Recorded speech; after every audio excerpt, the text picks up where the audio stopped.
Hello friends, आज मैं study with Smita में 20वीं सदी के प्रसिद्ध लेखक कमलेश्वर की प्रसिद्ध कहानी दिल्ली में एक मौत का वाचन करूंगी। इस कहानी में इस बात की ओर इंगित किया गया है कि मनुष्य कितना संवेदनहीन होता जा रहा है। तो चलिए कहानी शुरू करते हैं। चारों तरफ कोहरा छाया हुआ है। सुबह के 9 बज चुके हैं, लेकिन पूरी दिल्ली धुंध में लिपटी हुई है। सड़कें नम हैं, पेड़ भींगे हुए हैं, कुछ भी साफ नहीं दिखाई देता। जिंदगी की हलचल का पता आवाज़ों से लग रहा है। ये आवाज़ें कानों में बस गई हैं। घर के हर हिस्से से आवाज़ें आ रही है। वासवानी के नौकर ने रोज़ की तरह स्टोव जला लिया है। उसकी सनसनाहट दीवार के उस पार से आ रही है। बगल वाले कमरे में अतुल भवानी जूते पर पॉलिश कर रहा है। ऊपर सरदार मूंछों पर फिक्सो लगा रहे हैं। उनकी खिड़की के पर्दे के पार जलता हुआ बल्ब बड़े मोती की तरह चमक रहा है। सब दरवाजे बंद हैं, सब खिड़कियों पर पर्दे हैं, लेकिन हर हिस्से में जिंदगी की खनक है। 3 मंजिले पर वासवानी ने बाथरूम का दरवाज़ा बंद किया है और पाइप खोल दिया है। कोहरे में बसें दौड़ रही है। जू जू करती भारी टायरों की आवाज़ें दूर से नज़दीक आती है और फिर दूर हो जाती है। मोटर रिक्शे बेतहाशा भागे चले जा रहे हैं। टैक्सी का मीटर अभी किसी ने डाउन किया है।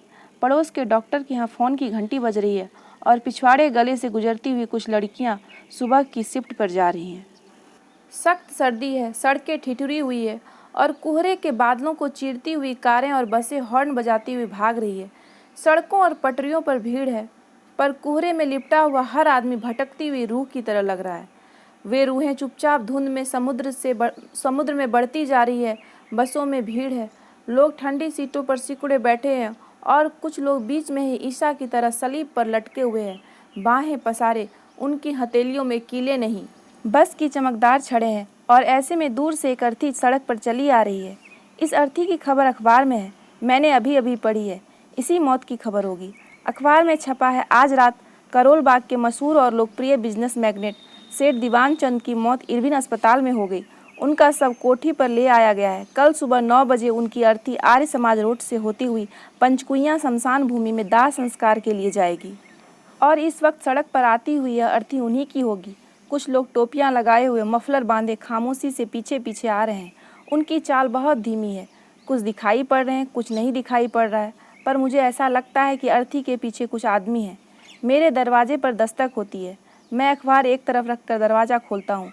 अतुल भवानी सामने खड़ा है। यार क्या मुसीबत है, आज कोई आयरन करने वाला भी नहीं आया। जरा अपना आयरन देना, अतुल कहता है तो मुझे तसल्ली होती है। नहीं तो उसका चेहरा देखते ही मुझे खटका हुआ था कि कहीं शव यात्रा में जाने का सवाल न खड़ा कर दे। मैं उसे फ़ौरन आयरन दे देता हूँ और निश्चिंत हो जाता हूँ कि अतुल अब अपनी पैंट पर लोहा करेगा और दूतावासों के चक्कर काटने के लिए निकल जाएगा। जब से मैंने अखबार में सेठ दीवान चंद की मौत की खबर पढ़ी थी, मुझे हर क्षण यही खटका लगा था कि कहीं कोई आकर इस सर्दी में शव के साथ जाने की बात न कह दे। बिल्डिंग के सभी लोग उनसे परिचित थे और सभी शरीफ दुनियादार आदमी थे। तभी सरदार जी का नौकर जीने से भड़बड़ाता हुआ आया और दरवाज़ा खोलकर बाहर जाने लगा। अपने मन को और सहारा देने के लिए पुकारा, धर्मा कहाँ जा रहा है? सरदार जी के लिए मक्खन लेने, उसने वहीं से जवाब दिया तो लगे हाथों लपक कर मैंने भी अपने सिगरेट मंगवाने के लिए उसे पैसे थमा दिए। सरदार जी नाश्ते के लिए मक्खन मंगवा रहे हैं। इसका मतलब है कि वे भी शव यात्रा में शामिल नहीं हो रहे। मुझे कुछ राहत मिली। जब अतुल भवानी और सरदार जी का इरादा शव यात्रा में जाने का नहीं है तो मेरा कोई सवाल ही नहीं उठता। इन दोनों का या वासवानी परिवार का ही सेठ दीवान चंद के यहाँ ज़्यादा आना जाना था। मेरी तो 4-5 बार की मुलाकात भर थी। अगर ये लोग ही शामिल नहीं हो रहे तो मेरा सवाल ही नहीं उठता। सामने बारजे पर मुझे मिसेज वासवानी दिखाई पड़ती है। उनके खूबसूरत चेहरे पर अजीब सी सफ़ेदी है और होठों पर पिछली शाम की लिपस्टिक की हल्की लाली भी मौजूद है। गाउन पहने हुए वह निकली है और अपना जूड़ा बांध रही है। उनकी आवाज़ सुनाई पड़ती है, डार्लिंग जरा पेस्ट देना प्लीज़। मुझे और राहत मिलती है। इसका मतलब है कि मिस्टर वासवानी भी मैयत में शामिल नहीं हो रहे। दूर आर्य समाज रोड पर वह अर्थी बहुत आहिस्ता आहिस्ता बढ़ती आ रही है। अतुल भवानी मुझे आयरन लौटाने आया है। मैं आयरन लेकर दरवाज़ा बंद कर लेना चाहता हूँ, पर वह भीतर आकर खड़ा हो जाता है और कहता है, तुमने सुना दीवान चंद की कल मौत हो गई? मैंने अखबार में पढ़ा है। मैं सीधा सा जवाब देता हूँ ताकि मौत की बात न बढ़े। अतुल भवानी के चेहरे पर सफ़ेदी झलक रही है। वह सेव कर चुका है। वह आगे कहता है, बड़े भले आदमी थे दीवान चंद। यह सुनकर मुझे लगता है कि अगर बात आगे बढ़ गई तो अभी शव यात्रा में शामिल होने की नैतिक जिम्मेदारी हो जाएगी। इसलिए मैं कहता हूँ, तुम्हारे उस काम का क्या हुआ? बस मशीन आने भर की देर है। आते ही अपना कमीशन तो खड़ा हो जाएगा। यह कमीशन का काम भी बड़ा बेहुदा है, पर किया क्या जाए। 8-10 मशीनें मेरे थ्रू निकल गई तो अपना बिजनेस शुरू कर दूंगा। अतुल भवानी कह रहा है, भाई शुरू शुरू में जब यहाँ आया था तो दीवान चंद जी ने बड़ी मदद की थी मेरी। उन्हीं की वजह से कुछ काम धाम मिल गया था, लोग बहुत मानते थे उन्हें। फिर दीवान चंद का नाम सुनते ही मेरे कान खड़े हो जाते हैं। तभी खिड़की से सरदार जी सिर निकाल कर पूछते हैं, मिस्टर भवानी कितने बजे चलना है? वक्त तो 9 बजे का था, शायद सर्दी और कोहरे की वजह से कुछ देर हो जाए, वह कह रहा है, और मुझे लगता है कि यह बात सब यात्रा के बारे में ही है। सरदार जी का नौकर धर्मा मुझे सिगरेट देकर जा चुका है और ऊपर मेज पर चाय लगा रहा है। तभी मिसेज वासवानी की आवाज़ सुनाई पड़ती है, मेरे ख्याल से परमिला ज़रूर पहुँचेंगे। क्यों डार्लिंग? पहुँचना तो चाहिए, तुम ज़रा जल्दी से तैयार हो जाओ। कहते हुए मिस्टर वासवानी बारजे से गुजर गए हैं। अतुल मुझसे पूछ रहा है, शाम को कॉफ़ी हाउस की तरफ आना होगा? शायद चला आऊँ, कहते हुए मैं कंबल लपेट लेता हूँ और वह वापस अपने कमरे में चला जाता है। आधी मिनट बाद ही उसकी आवाज़ फिर आती है, भाई बिजली आ रही है? मैं जवाब दे देता हूँ, हाँ आ रही है। मैं जानता हूँ कि वह इलेक्ट्रिक रॉड से पानी गर्म कर रहा है, इसलिए उसने यह पूछा है। बूट पॉलिश वाला लड़का हर रोज़ की तरह अदब से आवाज़ लगाता है और सरदार जी उसे ऊपर से पुकार लेते हैं। लड़का बाहर बैठकर पॉलिश करने लगता है और वह अपने नौकर को हिदायतें दे रहे हैं, खाना ठीक 1 बजे लेकर आना, पापड़ भून कर लाना है, सलाद भी बना लेना। मैं जानता हूँ सरदार जी का नौकर पाजी है, वह कभी वक्त से खाना नहीं पहुँचाता और न उनके मन की चीज़ों को ही पकाता है। बाहर सड़क पर कोहरा अभी भी घना है, सूरज के किरणों का पता नहीं। कुलचे छोले वाले वैष्णव ने अपनी रेहड़ी लाकर खड़ी कर ली है। रोज़ की तरह वह प्लेटें सजा रहा है। उनकी खनखनाहट की आवाज़ आ रही है। 7 नंबर की बस छूट रही है। सूलियों पर लटके ईसा उसमें चल रहे जा रहे हैं और क्यू में खड़े और लोगों को कंडक्टर पेशगी टिकट बांट रहा है। हर बार जब भी वह पैसे वापस करता है तो रेजगारी की खनक यहाँ तक आती है। धुंध में लिपटी रूहों के बीच वर्दी वाला कंडक्टर शैतान लग रहा है। अर्थी अब कुछ और पास आ गई है। नीली साड़ी पहन लूँ? मिसेज वासवानी पूछ रही हैं। वासवानी के जवाब देने की घुटी घुटी आवाज़ से लग रहा है कि वह टाई की नॉट ठीक कर रहा है। सरदार जी के नौकर ने उनका सूट ब्रश से साफ करके हैंगर पर लटका दिया है और सरदार जी शीशे के सामने खड़े पगड़ी बांध रहे हैं। अतुल भवानी फिर मेरे सामने से निकला है। पोर्टफोलियो उसके हाथ में है। पिछले महीने बनवाया हुआ सूट उसने पहन रखा है। उसके चेहरे पर ताजगी और जूतों पर चमक है। आते ही वह मुझसे पूछता है, तुम नहीं चल रहे हो? और मैं जब तक पूछूं कि कहाँ चलने को, वह सरदार जी को आवाज़ लगाता है, आइए सरदार जी, अब देर हो रही है, 10 बज चुका है। 2 मिनट बाद ही सरदार जी तैयार होकर नीचे आते हैं कि वासवानी ऊपर से ही भवानी का सूट देखकर पूछता है, ये सूट किधर सिलवाया? उधर खान मार्केट में, बहुत अच्छा सिला है, टेलर का पता हमें भी देना। फिर वह अपनी मिसेज को पुकारता है, अब आ जाओ डियर, अच्छा मैं नीचे खड़ा हूँ, तुम आओ। कहता हुआ वह भी भवानी और सरदार जी के पास आ जाता है और सूट को हाथ लगाते हुए पूछता है, लाइनिंग इंडियन है? इंग्लिश, बहुत अच्छा फिटिंग है, कहते हुए टेलर का पता डायरी में नोट करता है। मिसेज वासवानी बारजे पर दिखाई पड़ती है। नम और सर्द सुबह में उनका रूप और निखर आया है। सरदार जी धीरे से भवानी को आंख का इशारा करके सीटी बजाने लगते हैं।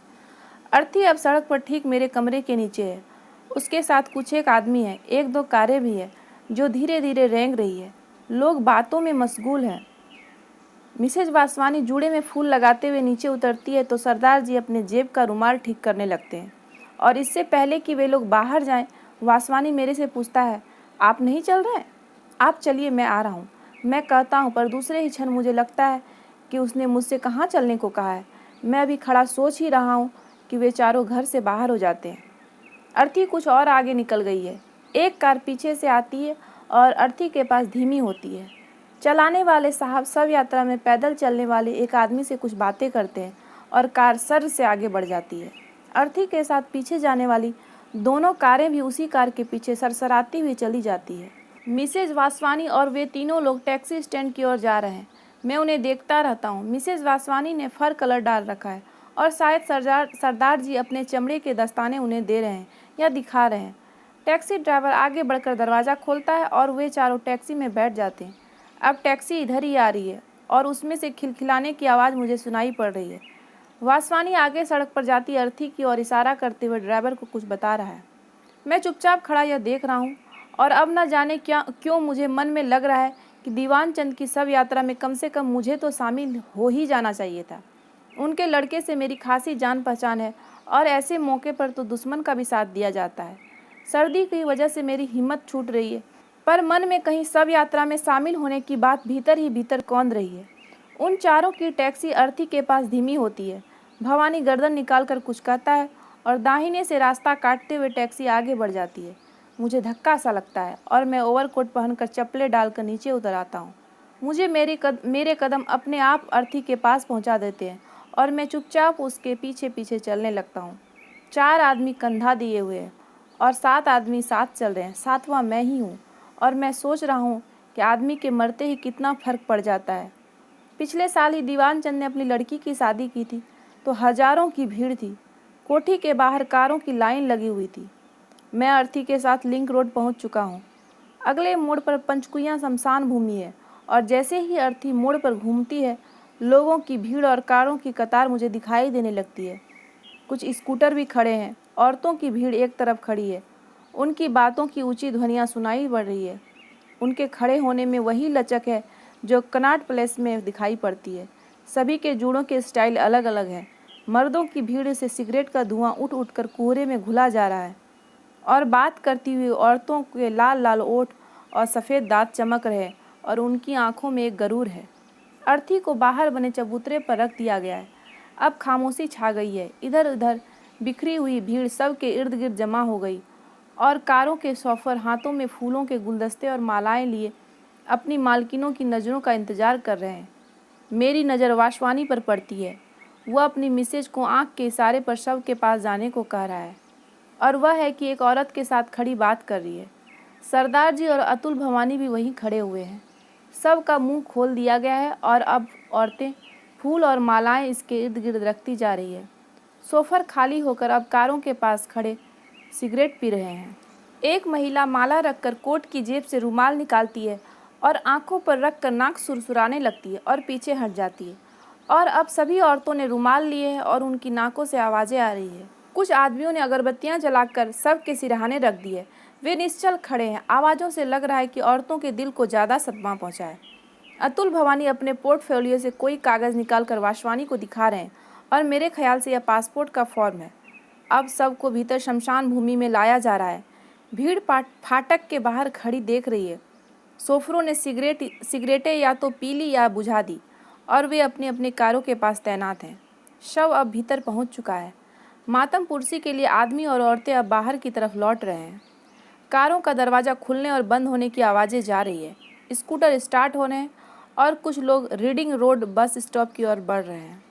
कोहरा अभी भी बना है। सड़कें से बसें गुजर रही है और मिसेज वाशवानी कर रही है, परमीला ने शाम को बुलाया है, चलोगे ना डियर? कार आ जाएगी, ठीक है ना? वाशवानी स्वीकृति में सिर हिला रहा है। कारों में जाती हुई औरतें मुस्कुराते हुए एक दूसरे से विदा ले रही हैं और बाय बाय की कुछ आवाज़ें आ रही है। कारें स्टार्ट होकर जा रही है। अतुल भवानी और सरदार जी भी रीडिंग रोड बस स्टॉप की ओर बढ़ गए हैं और मैं खड़ा होकर सोच रहा हूँ कि अगर मैं भी तैयार होकर आया होता तो यहीं से सीधा काम पर निकल जाता। लेकिन अब तो 11:30 बज चुके हैं।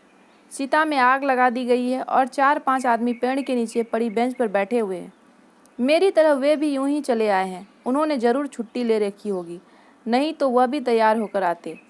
मेरी समझ में नहीं आ रहा है कि घर से तैयार होकर दफ्तर जाऊं या अब एक मौत का बहाना बनाकर आज छुट्टी ही ले लूं। आखिर मौत तो हुई ही है ना, और मैं शव यात्रा में शामिल भी हुआ हूं। आपको मेरा यह वीडियो कैसा लगा कमेंट करके ज़रूर बताइएगा। नेक्स्ट वीडियो में मैं इसी कहानी का ऑब्जेक्टिव टाइप क्वेश्चन आंसर लेकर आऊँगी। Thanks for watching study with Smita.